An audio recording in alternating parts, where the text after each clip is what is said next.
first rule is always start at the end where the knot is, okay? Second rule is you're going to, when you twist, you're going to choose whether you're twisting the balloon away from you or whether you're twisting the balloon towards you. So I always choose away from me, and I'm going to squeeze, and then I'm just going to twist it away from me. I'm going to do 3 times, okay? So first rule is start with the end with the knot. Second rule is twist always in the same direction. And the third rule is hold on to both sides of the twist. Otherwise, that happens, okay? And that's so annoying. So I'm going to do it again. I'm going to squeeze and I'm going to twist away from me, okay? And now I'm going to twist a smaller bubble, about half the size of this first one.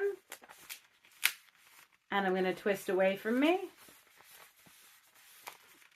And look, I don't have to hold the middle one. I just hold the first and the last one. So now I'm going to do another little bubble. Same size as that second one. And I'm going to twist those two together, those little doggy ears. And we have got the dog head. And I don't even have to hold it anymore because it's twisted into place. Okay, so now we're going to leave a little bit for a neck and do another twist. I'm twisting towards me. Then 2 little feet. So they're going to be about the same size as the head. So it's about like 3 fingers.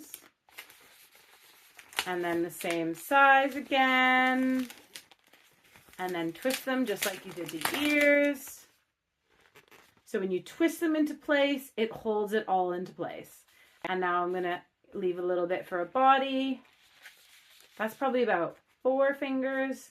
And then I'm going to do 2 more little feet bubbles. And twist them into place. And now I've got this little tail, which, I mean, everybody loves this. So if you're going to move air from one end of the balloon into the empty part, so a trick is to stretch that end bit so that the air knows where it's supposed to go.